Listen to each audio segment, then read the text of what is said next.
안녕하십니까. 예, 7, 8월 달 문제풀이 시간입니다. 첫 주는 역사과 교육과정 부분 들어갈 거고요. 그 가운데서도 2022 개정교육과정 관련한 내용만 보도록 하겠습니다. 다음 주에는 역사교육 목적론, 그 다음에 목표론, 그 다음에 내용론 일부까지 해서 빠른 속도로 진행해 나가도록 하겠습니다. 자, 오늘 프린트 첫 페이지 보시면 이런 내용 들어가 있습니다. 2022 개정 역사과 교육과정의 이해 그래서 시험 문제 나왔던 부분들 중심으로 해서 기출된 부분들은 여러분이 스스로 이제 5, 6월 달에 한 번씩 보셨을 테니까 4, 5, 6월 달에 보셨던 내용으로 체크를 하시면 되겠습니다. 시험 문제 한번 나왔던 내용은 뭐였냐면 세계사 과목의 내용 조직을 2015 개정 교육과정과 비교하는 것이었고요. 그 다음에 새롭게 신설되고 마련되었던 세 개의 선택 교과목이 있었죠. 외워볼까요? 선택 과목의 유형이 무슨 선택, 무슨 선택, 무슨 선택 이렇게 나눠져 있었죠? 일반 선택, 진로 선택, 융합 선택 이렇게 나눠져 있었죠? 그 일반 선택 과목이 그 다음에 진로 선택 과목이 동아시아 역사 기행이요. 그 다음에 융합 선택 과목이 역탐연이었습니다. 역사로 탐구하는 현대 세계의 부분이었었죠.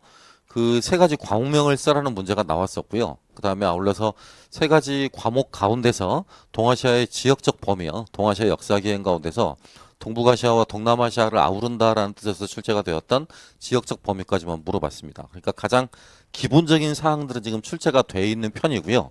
그보다 조금 이제 심화된 내용들이 시험 문제도 나올 수 있을지 모르니까 예전처럼 2년 전처럼 그렇게 하나를 패키지로 묶어서 4점짜리로 나올 수도 있겠지만 교육과정 문제로 독립적인 문제로 떼어 나오게 된다면 기입형 형태로 전환되어서 2점짜리로 나오거나 아니면 수업 방법과 연합해서 결합되어서 또 1점에서 2점짜리 부분형 문제로 출제가 될 수 있습니다.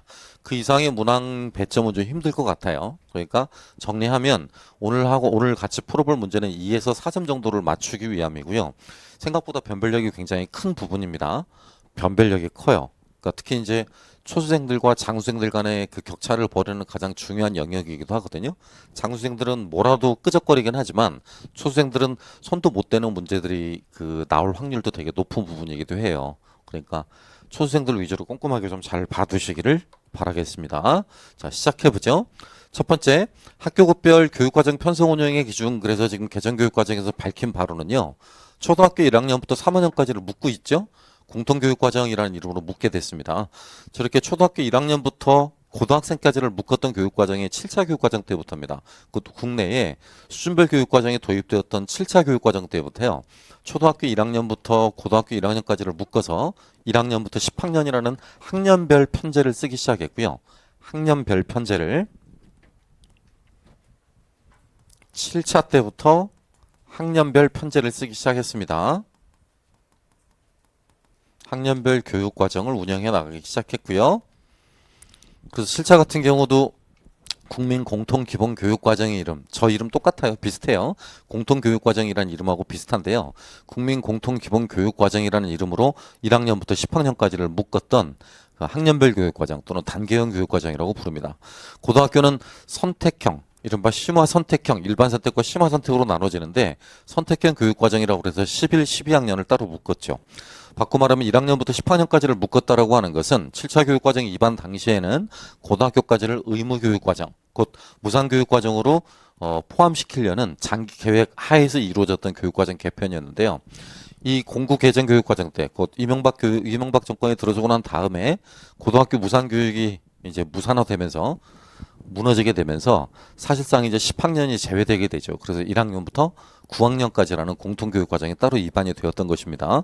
그래서 1호 교육과정과 지금 부분적으로 바뀐 이 개정교육과정에서는 중학교까지만을 지금 대상으로 하는 초등 1학년부터 중학교 3학년까지 이런 교육과정으로 묶고 있습니다. 공통교육과정으로요. 그 다음에 고등학교 1학년, 고등학교 3학년, 이른바 10, 11, 12학년까지를 학점 기반 선택 중심 교육 과정으로 편성 운영하고 있죠. 학점 기반 선택 중심 교육 과정이라는 말은 뭘 운영하겠다, 뭘 도입하겠다. 고교 학점제를 도입하겠다라는 거죠. 고교 학점제를 도입하겠다. 논란이 굉장히 많습니다만 현재까지 드러난 가장 큰 문제점으로는 자퇴생이 증가하고 있다라는 거예요. 그러니까 과목 이수 필수 요건이 모든 과목마다 갖춰짐에 따라 해당 과목의 적성이 맞지 않거나 해당 과목의 점수가 높지 않은 학생들은 과목 이수를 못해서 고등학교 졸업이 미뤄지거나 할 수 없는 상태가 나타나게 되겠죠. 그래서 일부 학생들 사이에서 뭐 일부라고 표현하기엔 너무 많은 숫자에서요. 한 반 학급에서 25명이다 그러면 5명 정도가 지금 자퇴를 하고 있는 현상들도 여러 학교들에서 지금 보고된 바 있습니다. 그래서 향후 이 부분은 이제 이재명 정부 하에서 어떻게 바뀌어질지 모르겠는데요. 정상적으로 운영이 되어질지 아니면 또 파행적으로 나타나거나 중간에 변경되어질지 아직까지는 좀 알 수 없습니다. 하지만 부작용이 많아서 현행대로 저대로 움직이기는 어려울 것 같습니다. 자, 요거 하나만 외워보죠. 뭐와 뭐로 이렇게 나누어 편성 운영한다. 공통교육과정과 학점 기반 선택 중심 교육과정으로 편성 운영한다. 여기 한 번만 더요. 공통교육과정과 학점 기반 선택 중심 교육과정으로 편성 운영한다. 시작.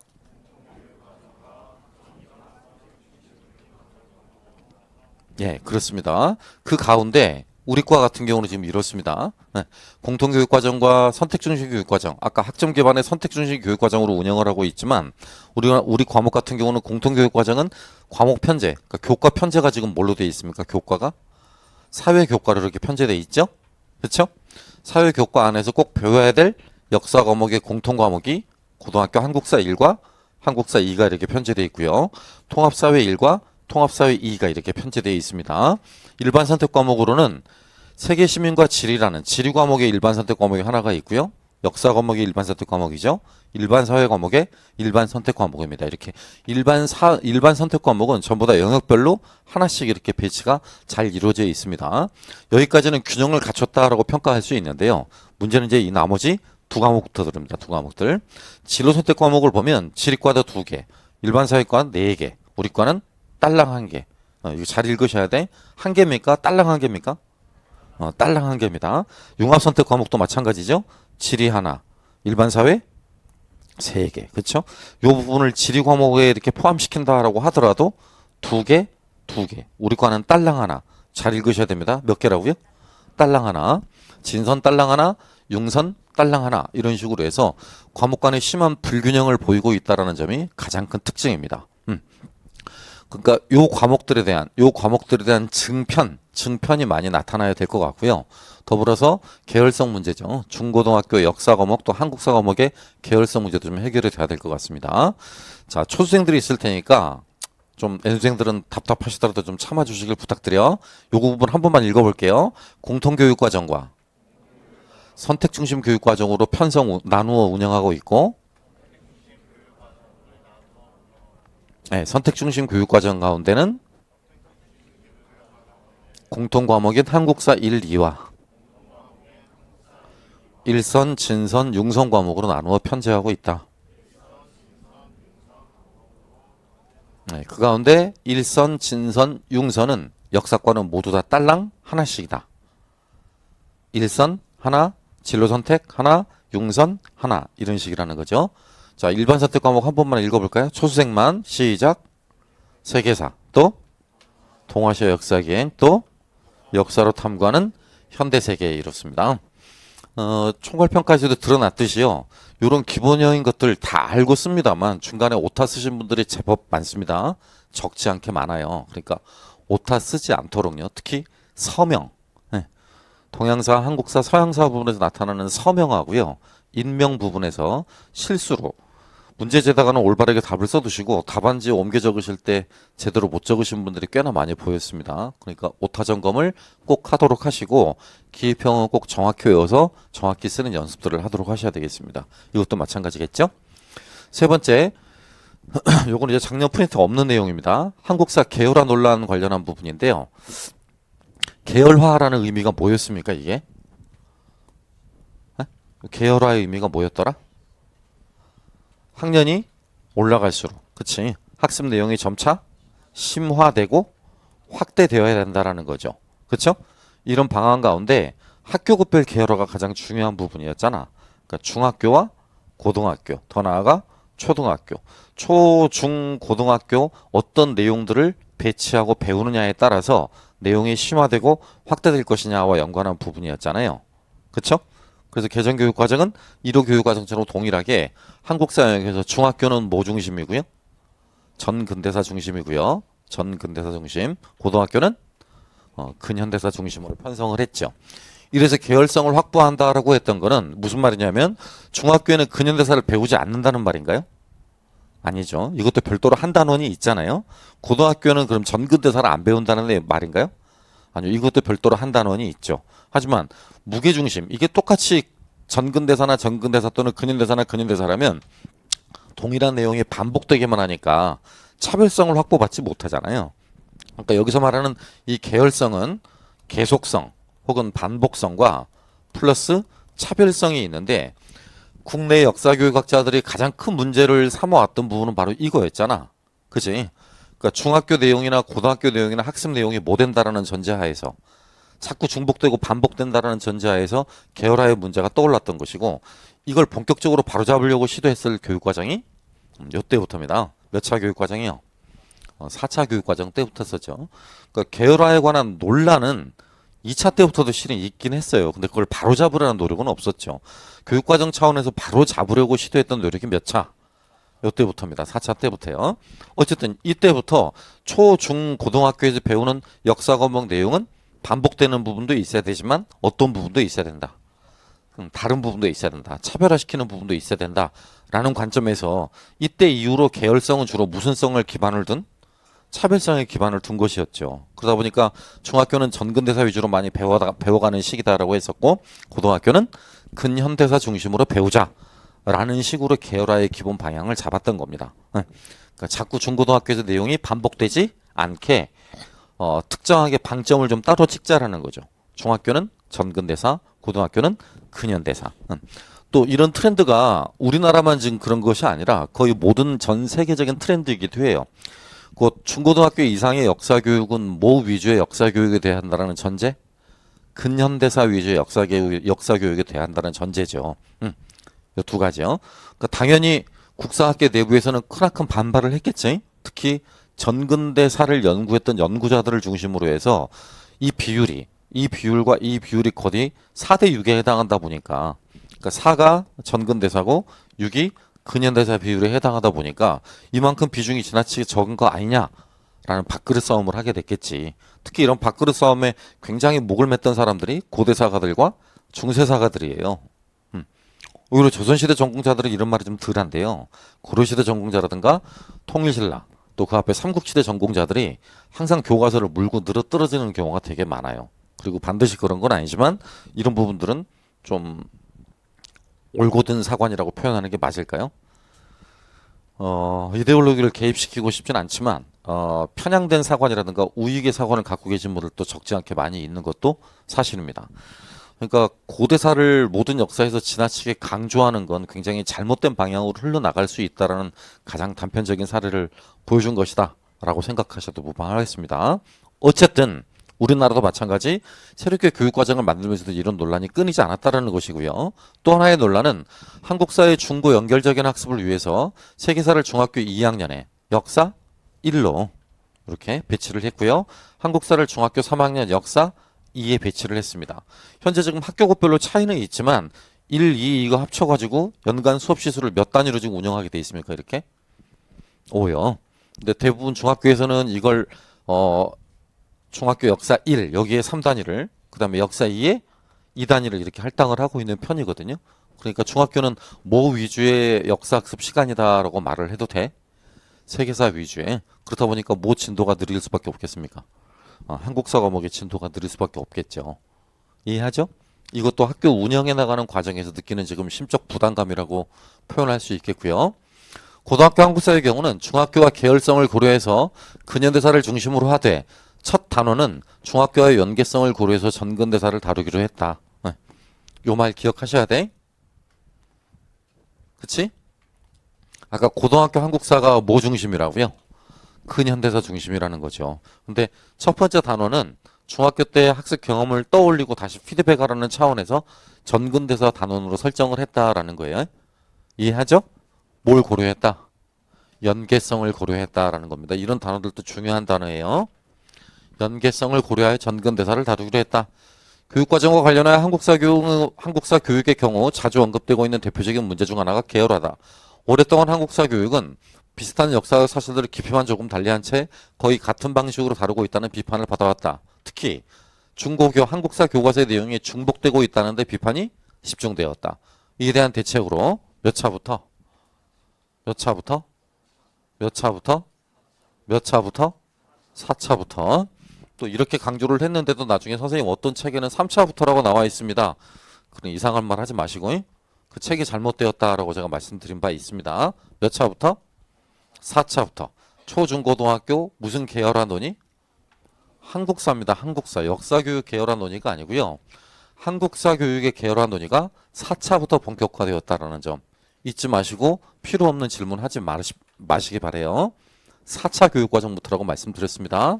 이후 중등학교를 8학년, 중2, 9학년, 중3, 10학년, 고1로 구분하여 하나의 교육과정 체계 속에서 고민하는 논의가 마련되어 왔다. 이때부터가 언제? 7차부터겠지? 8, 9, 10 해서 아까 말했듯이 국민공통기본교육과정으로 묶어왔던 시기. 저게 7차 교육과정에 해당하는 시기다라고 말할 수 있겠네요.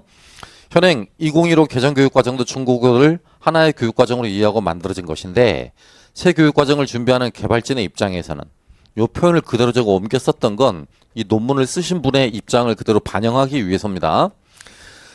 현재는 지금 2022 개정교육과정이 적용되고 있죠?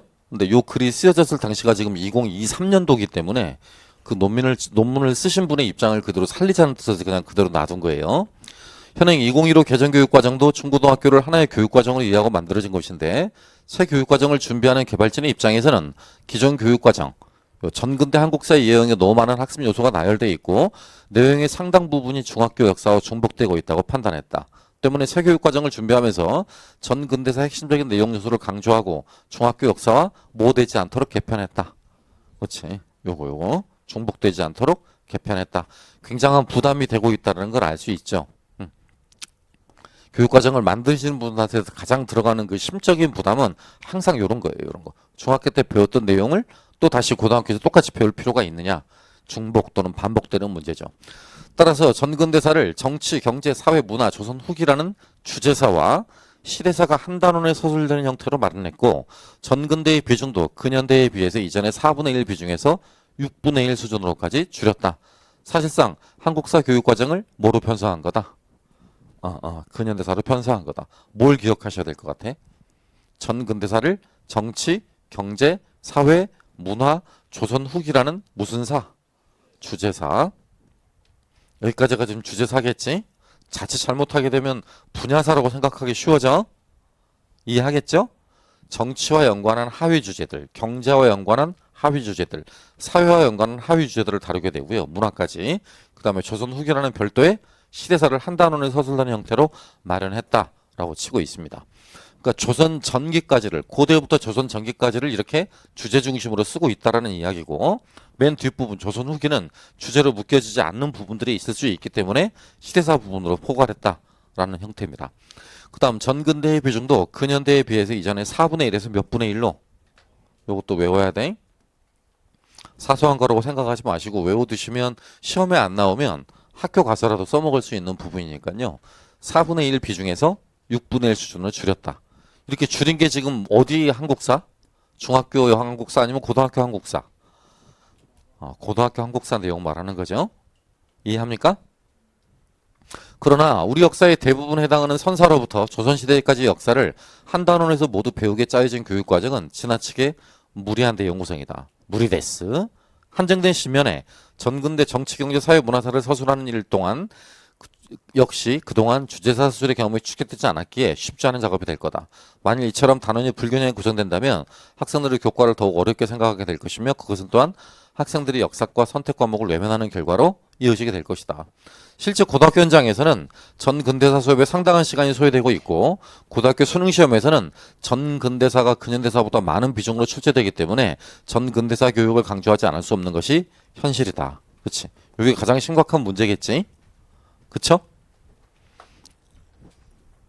교과서 내용 구성에 맞지 않게 수능 문항이 편성 운영되고 있다라는 거죠. 하지만 실제 시험 문제를 보면 전근대사 대 근현대사 비중 문제가 6대 4로 나타나거든. 수능 문제에서. 그러니까 전근대사의 60%를 할당하고 근현대사의 40%를 할당하는데 실제 고등학교 한국사 교과서 내용 편제를 보면 1 정도만 전근대사로 그다음에 60%를 뒤에 근현대사로 편제하고 있다라는 거지. 그러니까 아이들은 별도로 따로 인강이나 학원 강의를 토대로 해서 전근대사 내용을 많이 수강을 해야 되는 상황에 놓일 수밖에 없겠죠. 이해해요? 그 다음입니다. 교육과정 개발지는 생각과 달리 우리 학생들은 고등학생이 되어서도 중학교 때 배운 역사 지식을 많이 간직하고 있지 않다. 사실 어제 배운 내용을 오늘 잊어버리는 학생들이 태반이다. 여기서 계열화의 모순이 드러나게 되는 것이다. 라고 했습니다. 나머지 내용들은 앞의 내용하고 크게 다르지 않아요. 제가 이미 설명했던 내용들이기도 하고요. 중학교 2학년 때 세계사 교육은 3단위, 그 다음에 3학년 역사 한국사 수업은 2단위로 운영된다라고 그랬죠. 그러니까 이 논문을 쓰신 분은 지금 기본적으로 세계사 교육에 할당되는 단위수, 시간이 너무 많다. 그쵸? 실은 접근을 그렇게 해야 될 게 아니라 세계사 교육에 할당되는 시간이 많다라는 게 아니라 어디에 할당되는 시간이 적다. 제 요구사항 그거예요. 이분하고 다른 제 요구사항은 3대2에서 이걸 꺾어가지고 이걸 2대3으로 갖고 가는 건 올바른 방식이 아니죠. 3대3으로 가거나 땡큐인 건 5대5까지 가면 더 좋겠지? 쓸데없는 영어 수학 이런 거 배우지 말고 이런 과목들로 배점을 더 늘리는 게 더 타당하지 않냐. 오바긴 합니다만 어쨌든 제 기준은 최소 이렇게 가는 게 더 합리적인 대책이라고 할 수 있지. 이렇게 돼 있는 걸 순서를 바꾼다. 이걸 집필하신 분이 한국사 교육 전공자이기 때문에 그렇거든. 그것도 고려 시대사 전공자예요. 이 글을 지금 쓰고 있으신 분이. 그러니까 본인이 많이 피해를 보는 바겠지. 사범대 교수들은 많이 그러고 있을 거예요. 아마 이제 교과서 내용 가운데 전근대사 비중이 줄어드는 걸 굉장히 불편한 심정으로 바라보고 있겠죠. 그걸 걱정하지 않는 바는 아니지만 접근하는 방향이 달랐다, 잘못됐다라는 걸 제가 지금 말하고 있는 거예요. 전체 수업 시수를 늘릴 생각을 해야지 수업 시수를 교체할 생각을 하는 건 바람직하지 않잖아? 이해해요? 그래서 이분 주장의 핵심은 이런 부분이에요. 이상에서 계열화의 논리적 모순과 학교 현장의 상황을 고려하면 새교육 과정을 준비하면서 중요하게 제기한 계열화의 개념에 대한 새로운 고민이 필요해 보인다. 중학교 3학년 학생들의 수업 현실 문제 등을 고려하면 세계사를 중2에 배치하고 중3에 한국사를 배치하는 교육 과정 또한 재고할 필요가 있다. 이건 제 생각은 재고할 필요가 없다. 좋은 배치다. 세계사 교육의 중요성을 부정하는 건 아니지만 부정하는 거다. 세계사 교육 과정에서 한국사 교육이 부실해지는 것보다는 한국사를 세계에서 함께 학습하는 과정에서 역사 교육을 진흥시키는 쪽으로 인식을 전환해야 된다. 실제로 이 두 가지를 동시에 강조하고 역사 교육 전체를 발전시키는 방향은 없어요. 지난 60여 년간 해왔던 이야기이기도 하고요. 저 둘 간의 조화. 예컨대 세계사의 보편성과 한국사의 특수한 발전 단계에 맞춘 특수성의 조화라는 아주 현실성 없는 표어나 문구는 지난 50년간 교육과정을 개발하거나 교육과정이 바뀔 때 늘상 해왔던 말들이거든. 불가능하다고. 그러니까 그나마 타협점을 잘 찾은 게 저는 2022 교육과정이라고 생각을 하고요. 여기서 만약에 문제가 된다라면 시수가 부족해서 문제가 됐던 것이지 과목 편제나 학습의 순서가 잘못된 건 아니다. 이렇게 편성하자라는 건 또다시 역사교육 이퀄 국사교육의 등식을 되찾자는 논리다라는 것이죠. 늘 말하지만 역사교육은 뭐 플러스 뭐라? 역사교육은 국사교육 플러스 세계사 교육이죠. 국사교육 플러스 세계사 교육. 근데 이제 아무래도 중학교 3학년을 맡고 있는 현재 교사들의 입장에서는 요 수업 시수가 줄어들기 때문에 요 수업 시수가 줄어들기 때문에 진도가 자꾸 밀리게 되는 일이 생겨나게 될 거 아니에요. 그래서 모든 학교가 다 그러는 건 아닌데요. 일부 학교에서는 타협점을 찾기도 해요. 이 중학교 2학년에 배분되어 있는 3시간짜리에서 1단위를 따로 빼서 이거 국사에 집어넣기도 합니다. 또 경우에 따라서는 2.5, 2.5 이렇게 가르기도 해요. 그거야 학교장 및 해당 학교의 선생님들, 교과 담당 선생님들 간의 협의에 의해서 움직이면 될 일이니까 그런 세부적인 자체가 문제가 되는 것이지 실제로 이 저자가 지금 이 논문을 쓰는 사람이 말을 하고 있듯이 이게 지나치게 약화된다, 이건 지나치게 강화된다 라는 논리는 쉽사리 수용하기 좀 어려운 논리처럼 보입니다. 자, 이런 입장을 제기하고 있는 고려시대 전공자 같은 한국사 교육 전공자들도 있다라는 말씀을 드린 거고요. 자, 다음은 이제 공통교육과정, 그러니까 중학교에서 배우게 되는 역사 1, 2 과목에 대한 내용입니다. 이전 교육과정과는 가장 큰 다른 점이 교육과정 맨 앞부분에 지금 요걸 새롭게 추가했죠. 읽어볼까요? 교육과정 설계의 개요 부분입니다. 이 부분만을 지금 따로따로 떼가지고요. 기입형 문제로 뒤에 기본형 문항으로 만들었어요. 뒤에 기본형 문항 보시겠어요? 다시?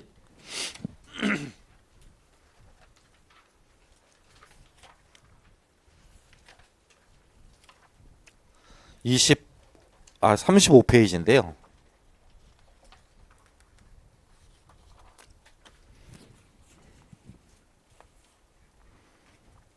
보이십니까?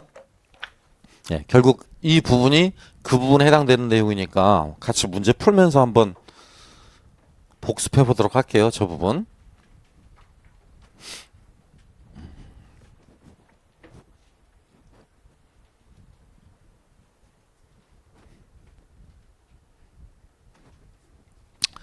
(2022) 개정교육과정 역사과 교육과정은 역사과의 성격에 기초해서 학생들이 미래 사회를 살아갈 시민으로서 필요한 자질. 이게 뭐예요? 이게 무슨 시민으로서의 자질입니까? 민주 시민으로서의 기본 자질을 말을 합니다. 민주 시민의 자질을 말하는 거죠.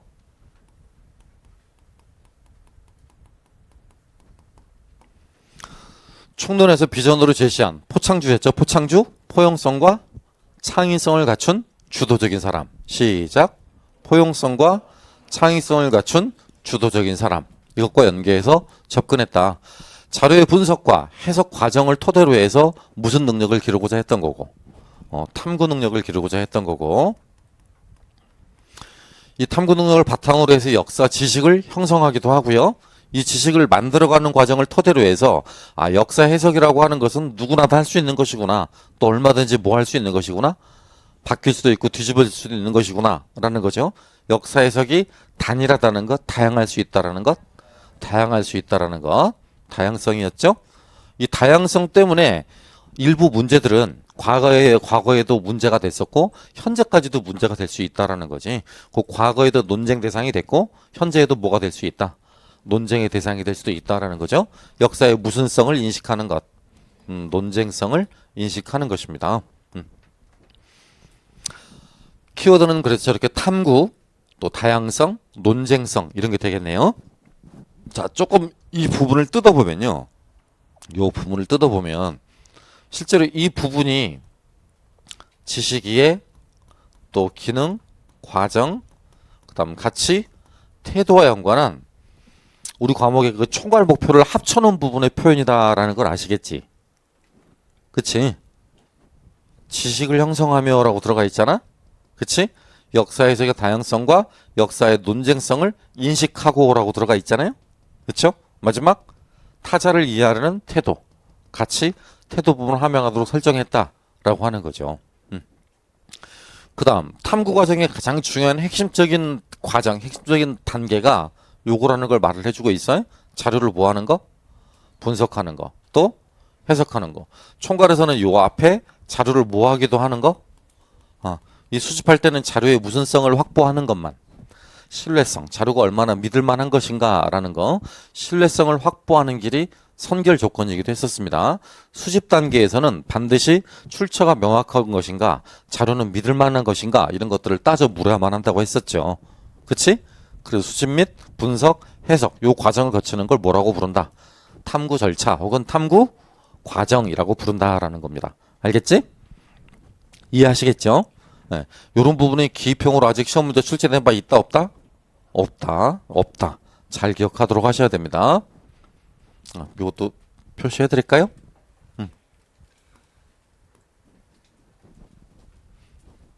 그 다음 2번이네요. 개정교육과정 2022 개정교육과정 역사과 교육과정은 총론에서 미래 변화에 대응하는 교육 방향으로 제시한 이 교육과 연계해서 라고 했습니다. 두 가지 교육과 연계했다라고 그러면 사회과로서의 교육과의 특성. 첫 번째는 무슨 시민교육? 민주시민교육과 연계를 했을 거고요. 민주시민에게 요구되는 새로운 자질. 그치? 그러니까 지속 가능한 사회 또는 지속 가능한 발전의 토대 위에서 꼭 이 즈음에 아이들이 관심을 기울여야만 하는 교육 체제, 교육 시스템. 뭐라고 부르요? 생태 전환 교육이라고 부르죠. 생태 전환 교육이라고 부릅니다. 저 부분은 추후에 다시 학습하도록 하시고요. 생태 전환 교육이 뭔가라는 건 나중에 다시 학습하도록 하시고요. 어쨌든 기억과 니은 안에 들어가야 될 말이 저겁니다. 총론에서 미래 변화에 대응하는 방향으로 민주시민 또는 생태전환 교육과 연계해서 역사과의 핵심 아이디어와 내용 요소에다가 문화적 다양성, 민주주의와 인권의 확산, 전쟁 범죄에 맞선 평화의 주 노력 1, 2, 3. 요 세 가지가 바로 뭐에 관한 내용이다? 민주, 시민에 관한 내용이죠. 그 다음에 산업화의 생태 환경적 접근, 지속 가능한 사회를 위한 과제. 그렇죠? 이 두 가지가 바로 뭐고요? 생태 전환 교육 관한 내용이죠. 생태 전환 교육 관한 내용입니다. 예, 그래서 역사과의 핵심 아이디어. 내용 책에 보면 내용 책의 표를 보시면 교육과정상이 제시된 내용 책의 표를 보시면 맨 위에 제시되어 있는 게 뭐야? 핵심 아이디어죠. 그 핵심 아이디어 가운데 가장 중요한 거. 그게 두 가지라는 이야기입니다. 무슨 교육과 무슨 교육? 민주시민 교육과 생태전환 교육 관한 부분 내용이 큰 틀을 이루고 있다라는 거죠. 무슨 말인지 아시겠어요, 혹시? 응? 잘 모르시겠는 분들은 앞부분에 그 역사 관한 내용 책의 표 부분을 한번 확인해 보시면 도움이 될 겁니다. 네.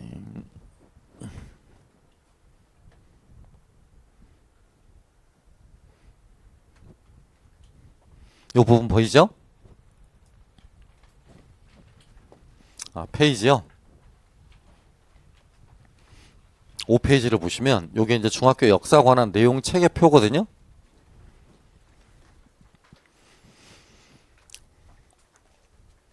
이전 교육과정, 2015 개정 교육과정과 연관해서 가장 크게 달라진 부분이 있다라면 요게 추가가 됐다라는 거잖아요. 그지? 뭐가 추가가 됐어? 핵심 아이디어.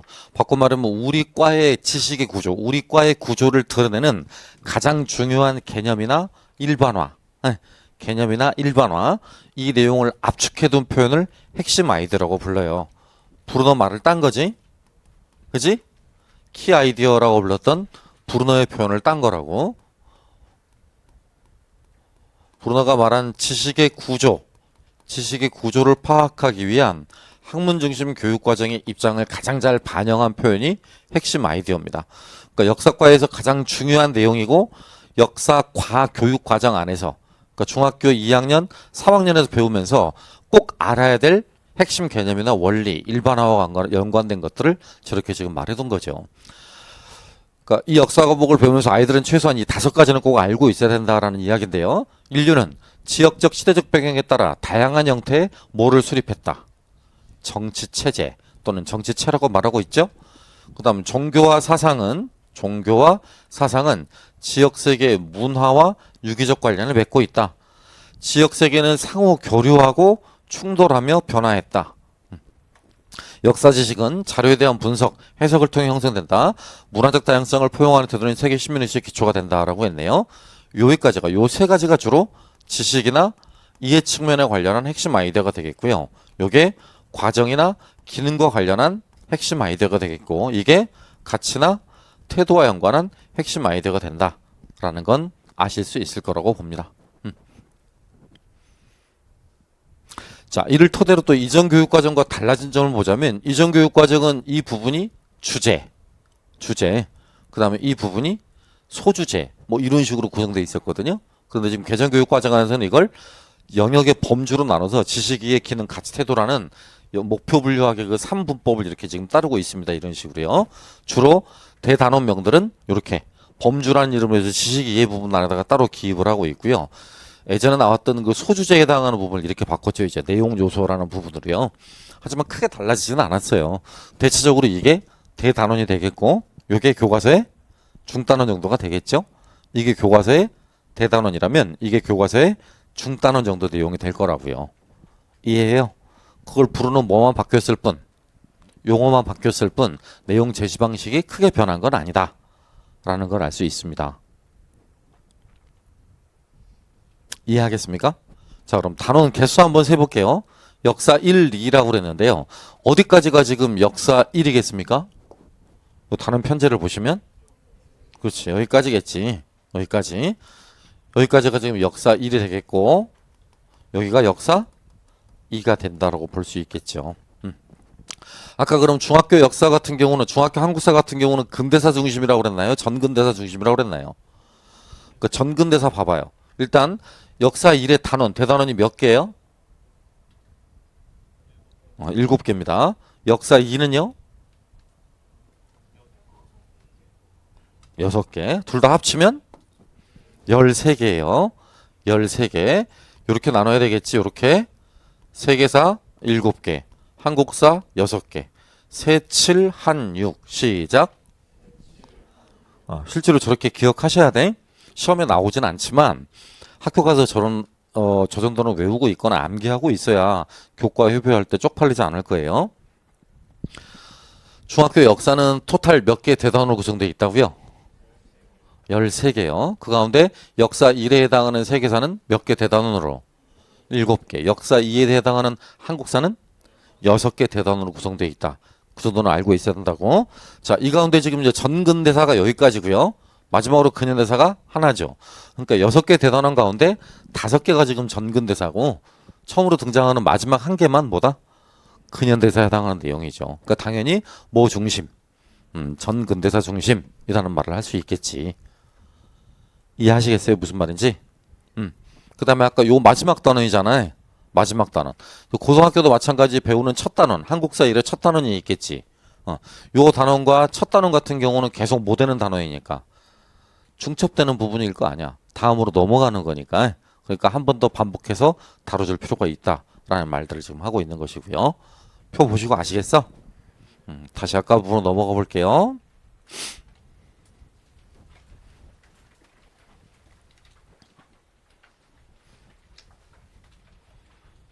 네, 다시 35페이지를 보시면 3번 보겠습니다. 역사과 공통교육과정은 역사로 구성됐다. 그 다음에 선택중심 교육과정은 공통 및 선택 과목으로 구성되는데 공통 과목은 바로 뭐다? 저게 기출됐던 부분이잖아요. 한국사 1, 2죠. 선택 과목은 일반 선택 과목인 세계사. 한국사 1, 2였고요. 세계사였죠. 진로 선택 과목이었던 동아시아 역사기행이었고요. 융합 선택 과목이었던 역사로 탐구하는 현대세계였습니다. 이렇게 세 과목이다. 고등학교 선택 과정은 뭐를 기반으로? 고교 학점제를 기반으로 시민으로서 갖춰야 될 자질과 역량을 갖추고 각자의 적성에 맞는 진로를 선택하는 데 도움을 주기 위해 설계됐다. 이런 문구는 교육학 시험 논술에 대비해서라도 기억하시고요. 고교 학점제는 어떤 목적으로 설치된 거라고요? 각자의 적성에 맞는 진로를 선택하는 데 도움을 주기 위해 설계된 거라고요. 이어서입니다. 한국사 1, 2는 우리나라의 역사의 흐름을 변화와 지소의 관점에서 이해하고 오늘날 우리의 모습을 과거와 연관지어 탐구함으로써 현대사회를 통찰할 수 있는 안목을 기르는 과목이다. 중학교 역사의 한국사 학습에 이어서 고등학교 한국사는 모 중심으로 한국사 중심으로 구성했다. 여기가 지금 전근대사니까, 그치? 여기가 중학교가 지금 전근대사 위주였으니까 고등학교 학사 같은 경우는 근현대 한국사를 중심으로 구성을 해야 옳겠죠. 그쵸? 정답은 그래서 근현대 그렇게 쓰시면 되겠고요. 그 다음 여기 잘 보셔봐봐요. 쉽게 알지 마시고요. 한국사 과목의 성격 안에 들어가 있는 거거든요. 교육과정 문서에 우리나라의 역사의 흐름을 그렇지. 요 두 가지가 지금 리가 말하고 있는 무슨 개념이에요? PJ-리는 역사 학습에서 가장 학습자들이 배워야 될 중심 개념 또는 중요한 개념을 뭐라고 언급한 바 있었나? 1차적 개념이에요? 2차적 개념이에요? 2차적 개념이라고. 2차적 개념. 변화 또는 지속. 외우셔야 돼. 변화, 지속이라고요.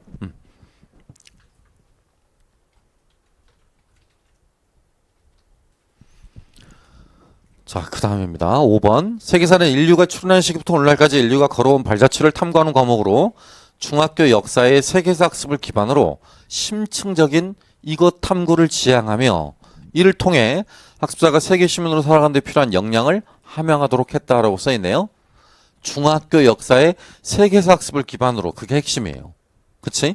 중학교 역사의 세계사 학습을 기반으로.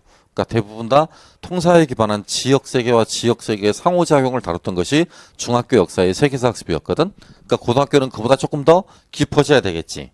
그치? 이해해요? 그러니까 통사학습이 끝났으면 이보다 좀 더 깊이 있게 학습하는 거 뭐 중심? 주제 중심. 네. 그 주제 탐구를 지향하며 요 기억이 주제라는 이야기입니다. 이를 통해 학습자가 세계 시민으로 살아가는 데 필요한 역량을 함양하도록 했다. 역사적으로 형성된 각 무슨 세계? 지역 세계의 고유한 특성을 학습하는 한편 지역 세계 간 교류와 갈등이 있었습니다. 그러니까 그림으로 이렇게 그렸었죠. A라는 지역 세계가 있었고 B라는 지역 세계가 있었다라면 이 지역 세계는 끊임없는 무슨 작용을 했다? 상호작용을 했다. 이 상호작용, 여기에 기반을 두고 있는 특성이 상호 관련성 혹은 상호 연관성이라는 표현을 썼죠. A라는 지역세계와 B라는 지역세계는 하나로 묶여 있다라는 이야기잖아요. 이해하죠? 이 가운데서 평화적인, 곧 대외적인 물품 교류라든가 무역을 표방하는 교류가 있었고 전쟁 같은 갈등의 양상이 있었다라고 했었지, 그림으로. 요 그림을 기억해 주시는 게 좋겠죠? 그쵸? 저럴 때 A와 B의 단위가 뭐라고요? 지역세계라고요. 지역세계라고 부르고 있습니다. 네, 그래서 기억 주제가 되겠고요. 니은은 지역세계가 되겠습니다. 자, 일반 선택 과목이었던 무슨 과목? 세계사 과목 내용이었고요. 다음, 동아시아 역사 기행은 이 아시아와 이 아시아로 구성된 요 시험 문제 나왔던 내용이잖아. 그렇지? 뭐의 지역적 범위? 동아시아의 지역적 범위. 그럼 어디와 어디를 합친 겁니까? 동북아시아와 동남아시아를 합친 거죠. 동북아시아와 동남아시아로 구성된 동아시아의 각 지역이 뭘 갖고? 독자성을 갖고 과거부터 지속적으로 뭐나 뭐를 통해 왔다? 아까 위에서 했던 말 동일해. 교류와 갈등이죠. 교류와 갈등을 통해 유기적인 연관관계를 맺으면서 현대의 동아시아를 형성하였음을 이해하고 동아시아 지역에 전개된 인간 활동의 결과로 만들어진 뭘 학습하자. 올해 시험 문제는 이게 나올 차례야 이제. 유형과 무형의 문화유산을 학습하면서 자신의 진로를 탐색해 보도록 하기 위한 과목입니다. 그래서 무슨 과목이다? 동아시아 역사 기행은 진로 선택 과목이다라는 걸 명확히 하고 있죠. N수생들은 이 부분에다가 조금 더 무게를 갖춰주시는 게 좋을 것 같아요. 아시다시피 이 부분이 지금 시험 문제가 출제가 됐었으니까요. 이걸로 끝이다라고 생각하지 마시고 이 부분도 나올 수 있다라고 생각하시면 좋을 것 같습니다. 그 다음 이제 역타면이네요. 아까 다시 한번 말해볼까요? 무슨 과목이었습니까? 선택 과목 가운데? 융합 선택 과목이었습니다. 뭘 중심으로 내용을 선정한다라고 써 있어요? 시험 문제가 이거였지? 그치? 현대세계의 과제. 저 때 말하는 현대는 언제 이후부터입니까? 2차 세계대전입니까? 1차 세계대전입니까? 정확히 말씀하셔봐봐. 시기적 기원은 언제부터야? 1, 2차 세계대전부터야. 1, 2차 세계대전. 세계대전 이후가 아니고요. 그러니까 45년 이후가 아니라는 이야기야. 이해? 14년 이후라는 이야기겠지? 나중에 뒤에서 볼게요. 역타면은 현대세계 과제를 중심으로 내용을 선정하고 이것을 고려해서 이것의 역사를 상호 연관적으로 구성했다라고 그랬습니다. 이때 처음 나온 말이었어. 시계열성이라는 말이었거든. 포함하면, 그러니까 풀어서 말을 하면 시간적 혹은 공간적 계열성을 말한 거거든. 시간적, 공간적 계열성을 말하는 거라고.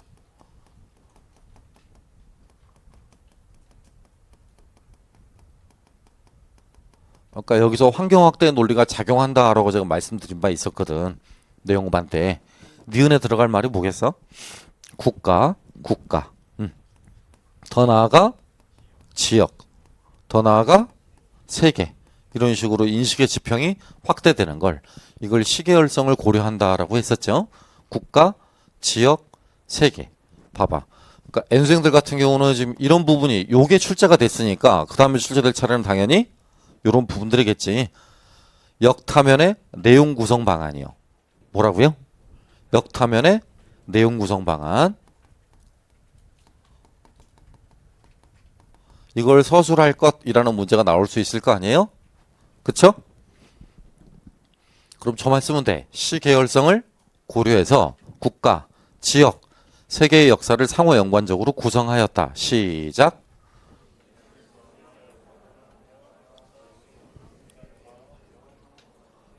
예, 이것만 외우시면 안 되고요. 문제도 외우셔야 돼요.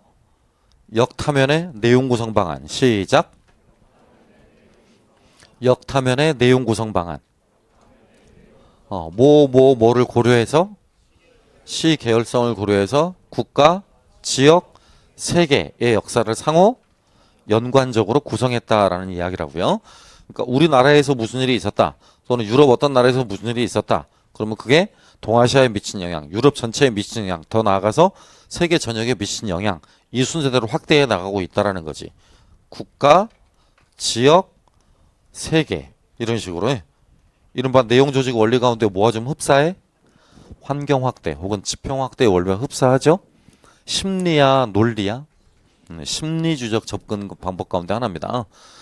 심리주의적 접근 방법 가운데 하나인 환경 확대의 원리와 흡사하다. 역타면의 내용 구성이었습니다. 내용 구성 방안. 다시 한번요. 역타면의 내용 구성 방안. 따라 읽어보세요. 역타면의 내용 구성 방안. 시험 문제는 내용 체계표를 주고요. 표를 제시하고 위 과목의 내용 구성 방안에 대해 서술할 것 이렇게 물어본다고. 그럼 키워드는 시 계열성을 고려하여 국가, 지역, 세계의 역사를 상호 연관적으로 구성했다. 무슨 단어가 빠지면 안 될 것 같아? 다 안 돼. 다 안 된다고. 다 들어가야 될 말이에요. 시 계열성, 국가, 지역, 세계, 상호 연관. 요 말 다 들어가야 돼요. 하나라도 빠지면 점수는 얻을 수 없습니다. 아시겠죠? 자, 계속입니다. 8번. 역사과 교육과정은 이것 내용체계, 성취기준, 교수학습 평가로 구성되어 있다. 교육과정 문서를 보면 이 순서대로 들어가 있다라는 거지. 그치? 맨 앞에 항상 1번에서 들어가 있는 게 뭐야? 이 과목을 왜 만들었고 이 과목은 어떤 과목이다라는 걸 알려줘야만 하지. 성격이겠지, 성격? 그치? 성격 다음에 들어가 있는 게 목표고, 그 다음이 내용체계, 그 다음이 성취기준, 그 다음이 교수학습 평가죠. 이해합니까? 성격은 역사과의 소개, 필요성, 역할, 또 역사과가 지향하는 과목의 특성, 내용 구성의 중점을 다루고 있죠. 그러니까 실제로 이런 문제를 물어볼 때는 항상 그 성격 부분에 답이 있으니까 이 성격 부분을 잘 찾아보도록 하셔야 되겠지. 이는 한국과 세계 역사를 체계적 종합적으로 이해하고 탐구 과정을 통해 비판적 사고하고 판단하여 역사 지식과 역사관을 형성함으로써 현대사의 다양한 문제들에 대한 통찰력을 갖춘다는 목표와 연계되어 있다. 곧 무엇이 목표와 연계되어 있다? 성격과 목표가 연계되어 있다라는 말을 지금 하고 있습니다. 성격, 그 다음에 목표 이렇게 순서대로 서술되어 있는데 이 두 가지가 항상 연결되어 있다라는 이야기라고. 내용 체계는 이것과 이것으로 구성했다라고 써있네. 디귿 안에 들어갈 말? 아까 우리 봤잖아요. 표에 내용 체계 표에 맨 위에 뭐 들어가 있었어? 핵심 아이디어였죠. 핵심 아이디어와 지식이해, 과정 기능, 가치 태도의 범주나 내용 요소로 구성했다. 자, 그 다음 교육 과정은 성취 기준이 제시되어 있는데 성취 기준이 지식이해, 과정 기능, 가치 태도를 통합적으로 학습한 도달점으로 구체적인 성취 내용을 제시했고 이 밑에 성취 기준과 연관한 해설을 제시했다라고 써 있죠. 네. 성취 기준의 설정 이유와 중점적으로 학습할 내용들을 설명했다. 우리 임용고시 공부할 때는 이게 중요하겠지? 그치?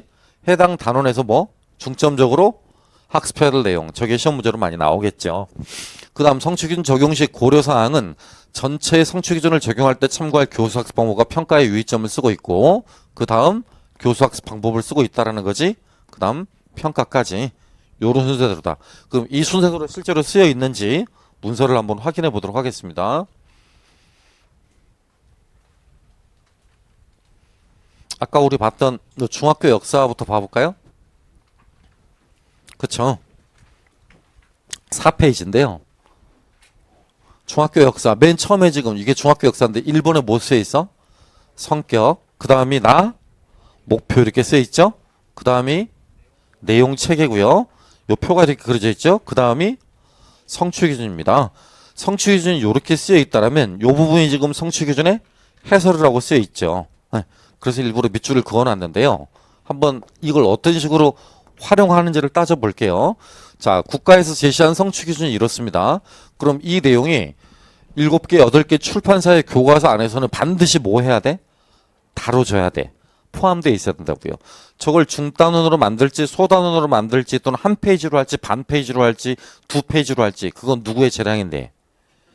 교과서 집필진의 재량인데 어쨌든 모든 교과서마다 다 이 두 가지 성취 기준이 뭐 돼 있어야만 해. 다루어져야만 한다고. 교과서 안에서 다루어져야 한다고. 다루어지지 않으면 검정심사에서 탈락이 되겠지. 통과가 안 되고요. 무슨 말인지 압니까? 이건 최소라고 볼 수 있고 여기다가 플러스 알파를 하는 거지. 이해하지? 교과서 집필진의 의도에 따라서 이 플러스 알파를 하는 거라고요. 그럼 요 성취 기준을 봐봅시다. 역사와 역사 탐구의 의미를 파악하고라고 그랬잖아요. 그러니까 첫 번째는 이것의 의미가 뭔가. 두 번째는 이것은 어떤 절차를 따르고 있는가라는 거잖아. 이 말을 지금 여기서 풀어서 해설해 주겠지?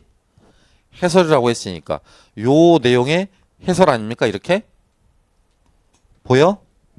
똑같잖아. 9학년 역사의 제 첫 번째 대단원의 첫 번째 내용 요소. 이렇게 순서대로 쓰여 있습니다. 역사의 의미를 파악하고라고 그랬으니까 두 가지로 이렇게 나누고 있네. 과거의 사실이나 기록된 과거. 그치? 이게 독일어로 뭐였어? 사실, 사건으로 연관된 게슈이테라고 불렸던 거였잖아. 그치? 요게 히스토리아라고 불렸던 거고. 기억나죠?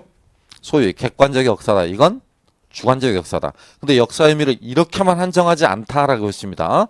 학습자가 일상에서 접하는 활용 사례를 포함하여 탐구하고 학습자의 삶의 맥락에서 역사 학습을 의미하는 데 초점을 둔다. 이거 봐봐. 학습자의 삶의 맥락에서 역사 학습을 의미화한다.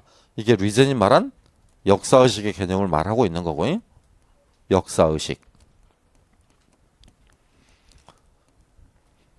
곧 역사의 의미는 과거를 바탕으로 해서 현재를 거울로 삼고 앞으로 다가올 미래를 안내하기 위한 것, 오리엔티ering 또는 오리엔테이션 하기 위한 것이라는 리젠의 역사의식의 내용이 결합되어 있거나 포함되어 있다라는 걸 알 수 있습니다. 곧 역사의 의미는 이런 것도 아니요, 이런 것도 아니다. 이걸 포괄하는 거다라는 거지. 예. 역사는 곧 내가 살아가고 있는 무엇이기도 하다, 삶이기도 하다라는 거야. 지나가 버린 과거만의 문제가 아니라 현재 내 삶이기도 하고 앞으로 내가 살아가야 될 삶이기도 하다라는 거지. 그게 바뀌어진 역사의 개념 정의라는 거예요. 이해해? 그럼 두 번째, 역사학습의 목적은 왜 해? 역사학습은 왜 하냐고. 응? 여기까지 끊어서 요 두 개가 지금 첫 번째라고 했잖아? 역사의 의미라고. 그치? 역사 탐구의 의미. 여기까지 써 있잖아. 그치? 그럼 역사학습의 목적은 뭐겠어? 요거잖아요? 그치? 학습자의 삶의 맥락에서 역사학습을 의미화한다. 곧 역사학습이라고 하는 건 뭘 이해하고자 하는 과정이기도 하다. 현재 나의 삶을 이해하기 위한 과정이기도 하다. 또 앞으로 다가올 나의 삶을 이해하기 위한 과정이기도 하다라는 말이지. 이해해요? 이거 되게 중요한 건데 반응이 없네.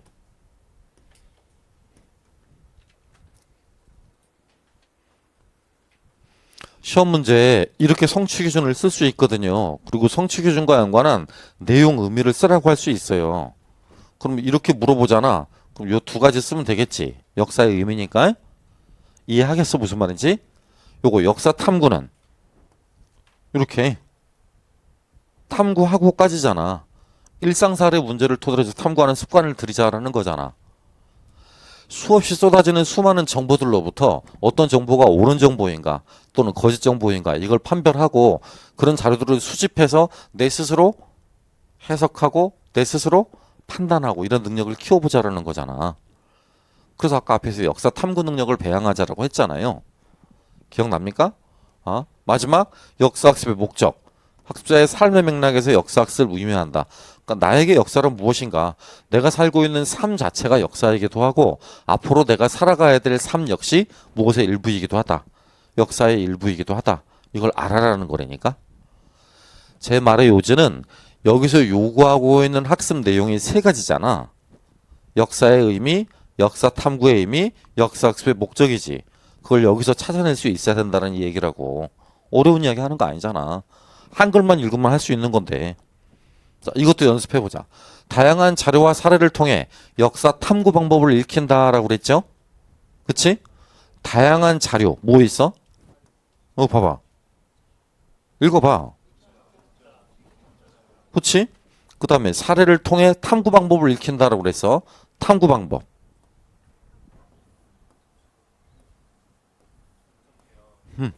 자료에 대한 분석과 해석. 그치? 그 분석과 해석을 통해서 역사 해석이 다양하다는 걸 알게 되잖아. 역사 해석이 다양하기 때문에 당연히 역사는 땡땡이적일 수밖에 없다고.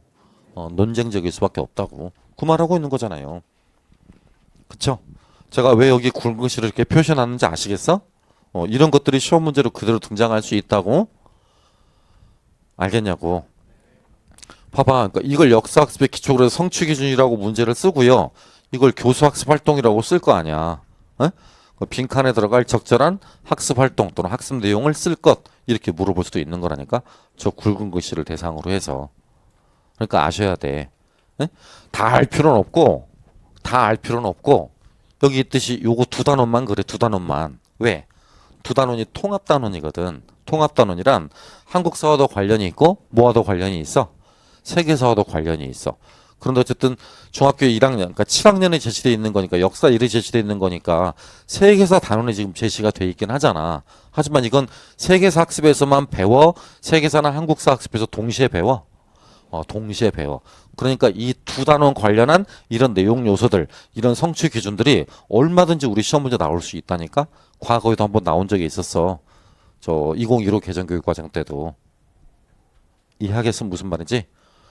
동아시아 역사를 탐구한다라는 문제로 시험에 변형돼서 나온 바 있었어. 그러니까 올해도 또 물어볼 수 있으니까 요 두 가지가 통합 단원이니까 이 통합 단원과 연관한 성취 기준 내용만큼은 확인해 보시도록 하셔야 된다는 이야기야. 알겠지 무슨 말인지? 어려운 이야기 아닙니다. 그다음 여기도 한번 봐볼까요? 여기도 두 번째 단원까지가 통합 단원이라고 그랬잖아요. 그쵸? 신석기혁명 과거의 문제도 여기서 나왔던 거거든. 응? 9학년 역사 두 번째 대단원의 첫 번째 학습 내용입니다. 석사, 선사문화 및 문명의 형성을 이해하고 각 문명의 특징을 뭐한다? 비교한다. 그럼 요 봐봐. 하나, 그 다음 둘, 그치? 셋.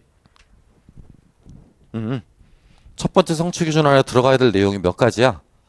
세 가지야, 세 가지. 이해합니까? 그 다음 두 번째, 서아시아 지중해 세계에 등장한 여러 정치체제를 뭐하고? 비교하고. 정치체제입니다. 서아시아와 지중해 세계. 이 지역세계죠. 지역세계. 그 다음에 종교 문화를 탐구한다. 그 다음 또 다른 지역세계. 중국과 인도입니다. 그죠? 똑같이 정치적 변화. 그 다음에 종교, 문화. 그렇지? 특이한 점은 요거 하나만 추가됐어요. 그렇지? 유라시아의 상호 교류를 탐색한다라고 그랬잖아요. 이해합니까? 그러니까 이 두 지역 세계가 여기 전체에 미친 영향이 그만큼 크다라는 걸 염두에 두고 있는 것이지. 이해하시겠어요? 무슨 말인지? 자, 그럼 첫 번째 거 요렇게 연결되는 거잖아요. 요렇게 보여? 그잖아. 서아시아 어디? 페르시아 지중해 세계 그리스 로마 그렇지? 정치 체제 그렇잖아. 폴리스 제국 왕국 그 다음에 또 뭐? 통치 체제 그러니까 정체를 말하는 거지. 민주정 공화정 재정 다양성에 따라 비교하면서 각각의 특징을 파악한다라는 거예요. 그럼 우리 시험 문제로 직접적으로는 뭘 물어볼 수 있냐? 다양한 정치체 요걸 쓰라고 할 수 있겠지. 폴리스, 제국, 왕국, 그 다음에 통치체제, 민주정, 공화정, 재정. 이해합니까? 그러니까 여기 정체에 해당하는 부분 폴리스, 제국, 왕국. 그치? 그 다음에 통치체제에 해당하는 부분 민주정, 공화정, 재정 이런 부분들을 꼭 아이들에게 가르치면서 설명해야 된다라는 말들을 하고 있습니다. 어려운 내용 아니잖아요? 이해하죠? 그러니까 꼭 학교 안에서 이제 이런 내용들을 교육 과정에서 이렇게 표시하고 있기 때문에 이 내용이 교과서에 어떻게 서술되어 나타나고 있다라는 걸 여러분이 비교해 주시면 되겠지. 그렇지? 그러니까 효과적인 수업 방법 가운데 하나는 출판사별로 교과서를 서너 개 정도 이렇게 선정을 하셔가지고 서너 개 안에 나타나 있는 이런 내용 요소들을 비교해서 표로 만들어서 아이들에게 제공해 주거나 나눠주게 되면 교과서 위주의 수업의 한계를 극복할 수 있겠지. 그쵸? 또 교과서를 별도로 의존하지 않아도 되겠고 또 더 나아가서는 그렇게 되면 진도가 밀리지 않겠지. 그렇게 한다라면 제 말 무슨 말인지 아시겠나요? 네, 여기까지 하고 잠깐 쉬겠습니다.